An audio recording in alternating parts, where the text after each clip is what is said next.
Hello friends, आज मैं नतुन video লৈ আহিছোঁ।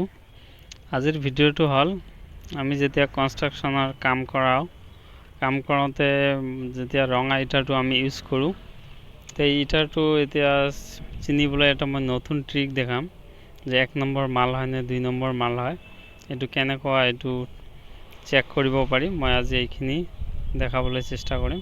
এটা চাওক, আমি যেতিয়া এই ৰঙা ইটবিলাক আমি কনষ্ট্ৰাকশ্যনৰ কাম কৰোঁ বা ঘৰ বনোৱা হয়, আমি দোকানত যেতিয়া অৰ্ডাৰ কৰো তেতিয়া 1 নম্বৰ মাল খুদিলে এহতে 2 নম্বৰীয় মিক্স দি দিয়ে আৰু পইচাখিনি এইটো 1 নম্বৰ হিচাপতে সবখিনি লৈ লয়।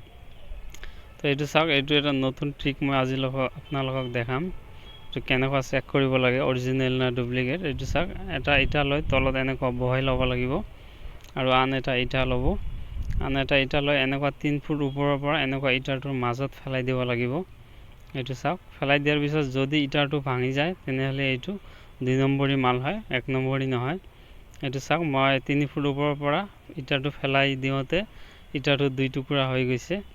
যে চাওক, ইটাটো এইটো মাজত চাওঁতে গম পোৱা যায় ইটাটো ভালদৰে জ্বলোৱা হোৱা নাই, ভেটাত ভালদৰে পুৰা হোৱা নাই, তাৰ কাৰণে এইটো ডুপ্লিকেট মাল মিক্স হৈ আছে। এইটো চাওক, কাৰণ দোকানীয়ে এইটো অৰিজিনেল হিচাপত 1 নম্বৰ ইটা হিচাপত গোটেইখিনি পইচা লৈ লৈছে। এইটো মালিকক এইটো ঠকাই লৈছে যে এইটো গোটেইখিনি এইটো অৰিজিনেল 1 নম্বৰ ইটা বুলি কৈ কেনে গোটেই পইচাখিনি লৈ লৈছে। এইটো চাওক, ইটাটোৰ মাজত চাওঁতে গম পোৱা যায় যে ইটাটো ভালদৰে ভেটাত পুৰা যোৱা নাই। এইটো চাওক, কিন্তু ইটাৰ সাইজটো ঠিকে আছে, DBI ভেটাৰ ইটা হয়। ইটাৰ সাইজটো লম্বাটো 9 ইঞ্চি ফুল সাইজ আছে আৰু হাইটটো এইটো 3 ইঞ্চি আছে, ফুল সাইজে আছে, আৰু বহলটো এইটো 4.5 ইঞ্চি ফুল সাইজে আছে। কিন্তু তথাপিও ইটাটো এইটো মিক্স আছে, এতে চাওঁতে গম পোৱা যায়। এইটো চাওক, কাৰণ আপোনালোকে যদি এইটো এনেকুৱা ৰঙা ইটাৰ কাম কৰি আছে, আপোনালোকে এইটো ট্ৰিক ট্ৰাই কৰিব পাৰে ইটাটো অৰিজিনেল হয় না ডুপ্লিকেট হয়, এইটো গম পাব। এইটো চাওক, মই এতিয়া এইফালে গৈ কেনে মই আন এটা এই কোণাত মই আপোনালোকক আৰু এবাৰ দেখাবলৈ চেষ্টা কৰিম যে কেনেকুৱা এইটো চেক কৰিব লাগে। এইটো চাওক, মই এইফালে আহিছোঁ, এতিয়া মই আন এটা ইটা দেখাম।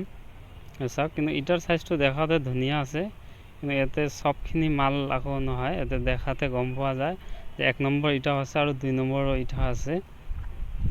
চাওক, ইটাৰ সাইজটো একদম ধুনীয়া ফুল সাইজ হৈ আছে। চাওক, কাৰণ এইবিলাক বস্তু আমাৰ চেক কৰিব লাগে, নহ'লে আমাৰ বহুত লছ হৈ যায়, দোকানে আমাক ঠগি লয় পইচাখিনি।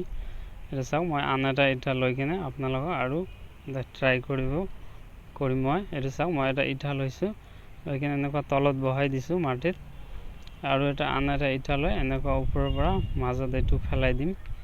এইটো ফেলাই দিলোঁ, দিয়াৰ পিছত চাওক, ইটাটো অলপো ক্ৰেছ হোৱা নাই বা অলপো ভাঙা নাই। এইটো চাওক, ধুনীয়া হৈ আছে ইটাটো, কাৰণ এইটোৱে অৰিজিনেল মাল হয়। চাওক, ছাইডতো স্ক্ৰেচ হোৱা নাই, এইটোৱে 1 নম্বৰ মাল হয়, কাৰণ ইটাটো ইয়াতে মিক্স হৈ আছে। আপোনালোকে যদি এনেকুৱা ঘৰ বনাই আছে, ৰঙা ইটাৰ কাম কৰি আছে, এনেকুৱা আপুনি ট্ৰাই কৰিব পাৰে ইটাটো অৰিজিনেল হয় নে ডুপ্লিকেট হয়, 1 নম্বৰ হয় নে বা 2 নম্বৰ হয়, এনেকুৱা ট্ৰাই কৰিব পাৰে। তো আজিৰ ভিডিঅ'টো আছিলে এইটোৱে। মিলতে হে নেক্সট ভিডিঅ' পৰ। Thanks for watching. Please subscribe my channel.